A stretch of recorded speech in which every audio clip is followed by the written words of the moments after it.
Hello बच्चों, स्वागत है मेरा यूट्यूब चैनल फिजिक्स वाला फील्ड पर। मैं KR कल्याणी फिर से आ गया हूं मस्ती के साथ फिजिक्स सिखाने के लिए।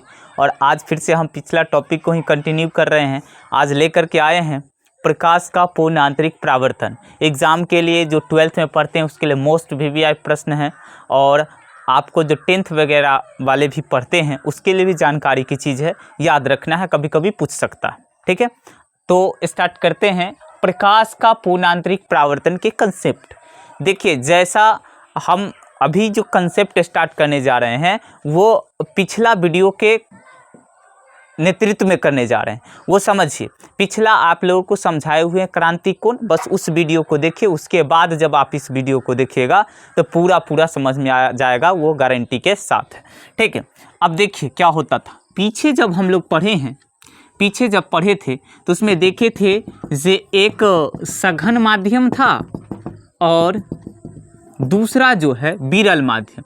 ये विरल माध्यम है और हमारे पास ये सघन माध्यम, ठीक है, जिसको हम लोग μ2 बोले थे, μ1 बोले थे।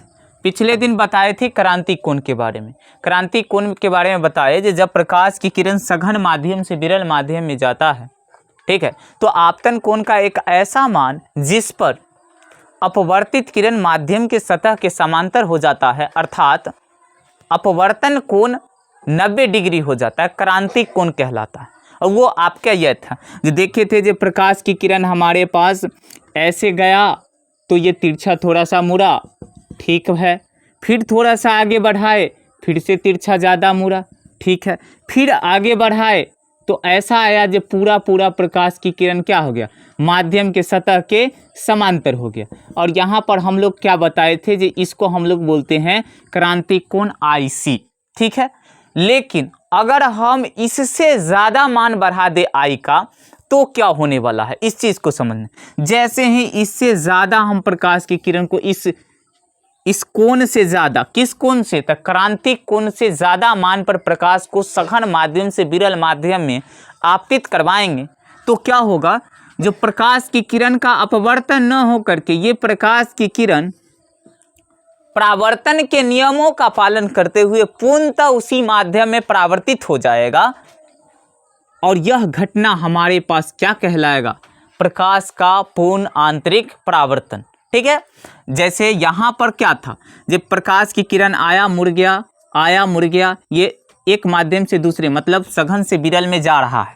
ये यहाँ पर अपवर्तन यहाँ तक अपवर्तन हुआ है, जब अपवर्तन कोण 90 डिग्री। जैसे ही क्रांतिक कोण से अधिक मान पर हम प्रकाश को सघन से विरल में प्रवेश करवाए, वैसे ही प्रकाश का किरण दूसरे माध्यम में प्रवेश न करके उसी माध्यम में परावर्तन के नियमों का पालन करते हुए लौट गया। और यह कहलाता है घटना प्रकाश का पूर्ण आंतरिक परावर्तन। यहाँ पर I बराबर R हो जाएंगे। इसको हम लोग परावर्तित किरण बोल सकते हैं, परावर्तित किरण, ठीक है। और यहाँ पर के लिए जो था वो हमारे पास क्रांतिक कोण का स्थिति है, ठीक है। तो आप लोगों को समझ में आ गया होगा। अब एग्जाम में कैसे पूछेगा, एग्जाम में पूछेगा जो प्रकाश के पूर्ण आंतरिक परावर्तन से आप क्या समझते हैं, इसके लिए आवश्यक शर्त को बताइए, कंडीशन बताइए जी, किस कंडीशन में प्रकाश का पूर्ण आंतरिक परावर्तन होगा। तो याद रखेंगे 2 शर्त है इसके लिए। पहली बात, प्रकाश की किरण जाना चाहिए सघन माध्यम से विरल माध्यम में, हमेशा सघन से विरल माध्यम में प्रकाश को जाना चाहिए।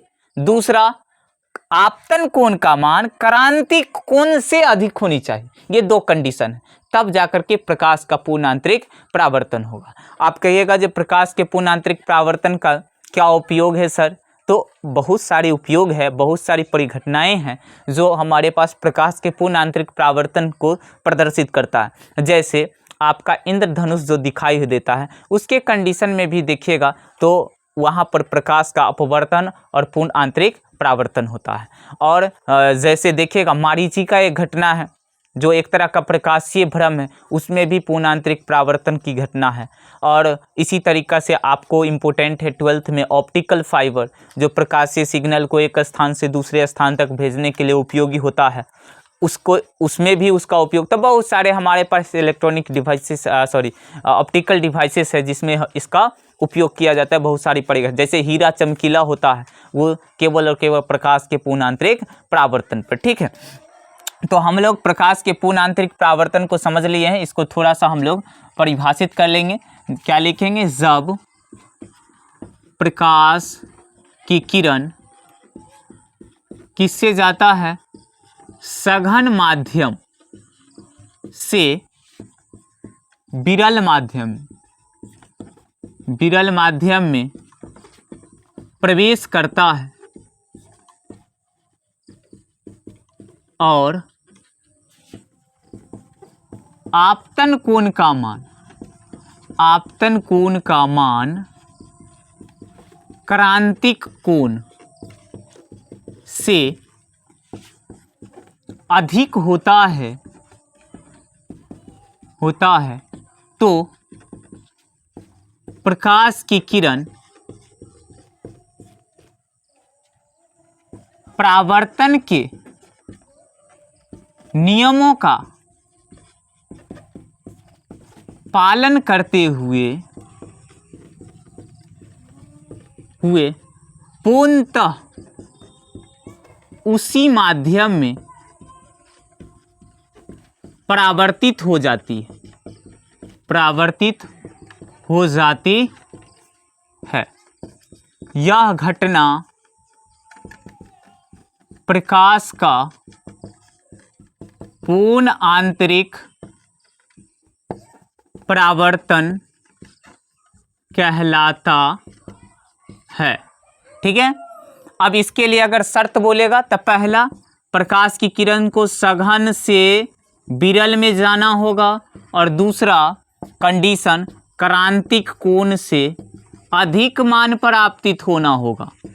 जैसे ही ये दो कंडीशन लागू करेंगे प्रकाश के पूर्ण आंतरिक परावर्तन की घटना आप लोगों को दिखाई देगा। और आसान टॉपिक था और इंटरेस्टिंग था, इसीलिए अब इससे संबंधित जो ऑप्टिकल फाइबर वगैरह है उसको पढ़ाएंगे अगला वीडियो में। बस इस वीडियो में इतना ही, फिर से मिलते हैं नेक्स्ट वीडियो में। जय हिंद।